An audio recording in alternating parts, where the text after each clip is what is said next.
Masalah terbesar sebuah negara bukan ketika rakyatnya marah, tapi ketika negara gagal menjelaskan apa yang sedang terjadi. Hari ini saya akan membahas dua peristiwa politik besar dari kacamata komunikasi politik. Pertama, demonstrasi besar-besaran di Iran akibat krisis ekonomi. Kedua, keputusan Presiden Prabowo memberikan amnesti dan abolisi kepada Tom Limbong dan Hasto Kristianto. Dua kasus berbeda, dua negara berbeda, tapi punya satu benang merah yang sama, yaitu bagaimana kekuasaan berkomunikasi dengan rakyatnya. Demonstrasi di Iran yang dimulai dari pasar tradisional hingga menyebar ke lebih dari 100 kota bukan sekedar persoalan ekonomi. Dalam perspektif komunikasi politik, ini adalah krisis kepercayaan akibat kegagalan komunikasi antara negara dan masyarakat. Inflasi tinggi, harga kebutuhan pokok melonjak, dan nilai mata uang anjlok adalah realitas material. Tetapi yang memicu ledakan sosial adalah ketiadaan ruang dialog politik. Menurut Dahlan, komunikasi politik adalah proses penyampaian pesan yang berdampak pada perilaku politik masyarakat. Dalam konteks Iran, pesan pemerintah baik melalui pidato elit, media nasional, maupun aparat tidak berhasil meyakinkan publik bahwa negara hadir sebagai solusi. Sebaliknya, negara tampil sebagai kekuatan yang defensif dan represif. Pemerintah Iran memilih bingkai demonstrasi sebagai hasil provokasi asing, khususnya Amerika Serikat dan Israel. Ini terlihat jelas dari narasi media nasional yang menyebut aksi protes sebagai perang terorisme Amerika Zionis. Di sini kita bisa melihat penerapan agenda setting di mana negara berusaha mengarahkan fokus publik bukan pada krisis ekonomi, melainkan pada ancaman eksternal. Aktor komunikasi politik dalam kasus ini cukup jelas. Pemerintah Iran sebagai komunikasi pertama, aparat keamanan sebagai perpanjangan pesan kekuasaan media nasional, sebagai alat framing, demonstran sebagai komunikator tandingan, serta media internasional dan aktor global seperti Amerika, Israel yang turut membentuk opini global. Namun masalahnya, komunikasi yang terlalu mengandalkan musuh eksternal justru memperlebar jarak emosional antara negara dan rakyat.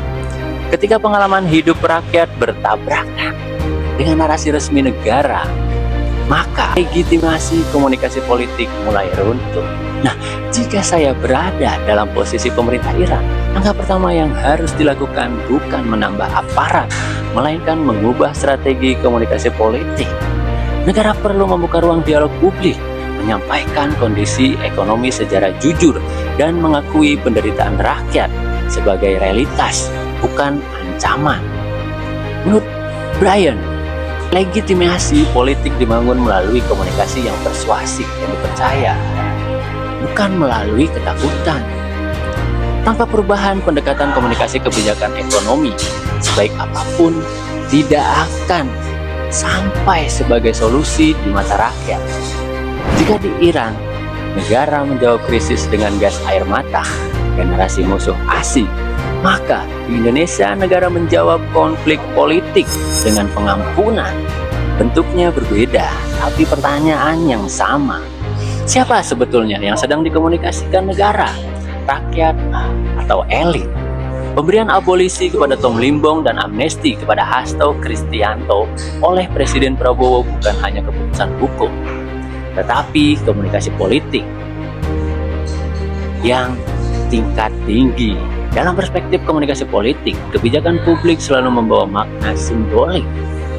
Menurut Chandra, kebijakan politik adalah pesan yang secara langsung membentuk persepsi masyarakat terhadap kekuasaan. Dalam kasus ini, pesan yang disampaikan ke publik terbelah.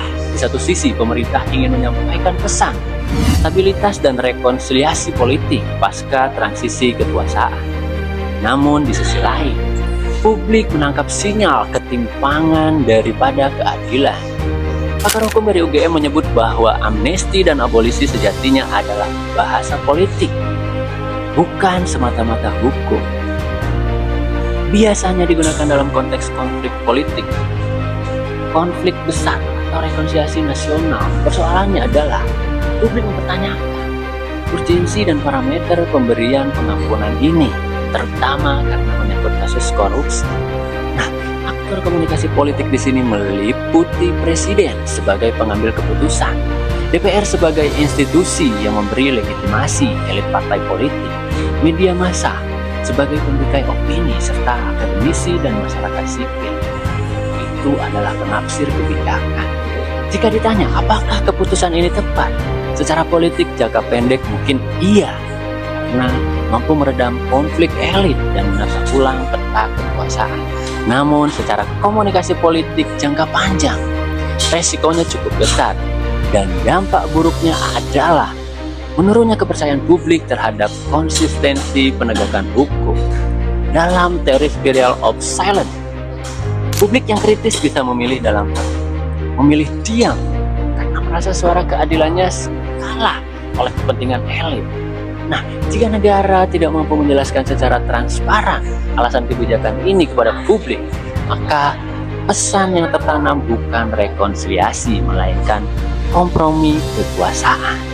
Sebagai mahasiswa dan masyarakat dan bagian dari sipil, tugas kita bukan sekedar pro atau kontra, tetapi kritis membaca pesan di balik setiap kebijakan politik. Karena dalam politik yang paling berbahaya bukanlah kebijakan yang salah, tetapi komunikasi yang tidak jujur. Kalau kamu setuju bahwa komunikasi politik menentukan arah demokrasi, tulis pendapatmu di kolom komentar. Terima kasih. Assalamualaikum warahmatullahi wabarakatuh.